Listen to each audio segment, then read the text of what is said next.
Dans les restes de l'actualité, à Lubumbashi, beaucoup de femmes s'élancent dans la littérature. Cette motivation tient à leur volonté de briser les barrières d'inégalité sociale. Elles en ont discuté à marge de la journée internationale de l'écrivain africain commémorée chaque mois de novembre. Il s'agit justement du 7 novembre 2024 au centre d'art Ouaza. Amanda Chibola et Joël Sadi nous en dit plus.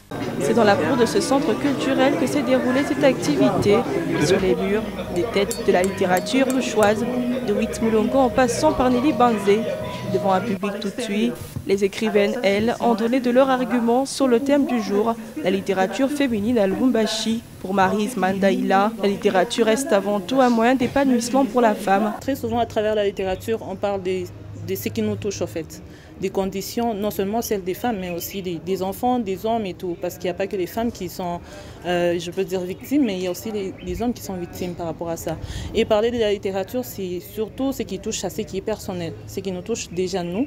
Et puis après, nous permettons à notre littérature de s'élargir sur la société, de voir ce que les autres subissent, de pouvoir parler des inégalités, mais aussi de parler des stéréotypes. Pour cet autre écrivain, la condition de la femme ne devrait cependant pas influencer sa plume.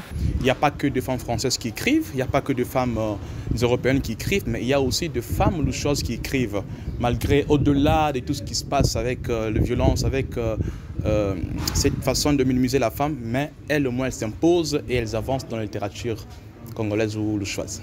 À Lubumbashi, un peu partout en RDC, bien que les femmes aient fait des pas de géants dans le domaine littéraire, elles, comme tous les écrivains, doivent encore relever de nombreux défis, notamment celui de susciter un intérêt plus large pour la lecture. Ces obstacles communs à tous les acteurs du secteur soulignent l'importance de mettre en place des politiques culturelles favorisant la lecture et la diffusion de la littérature.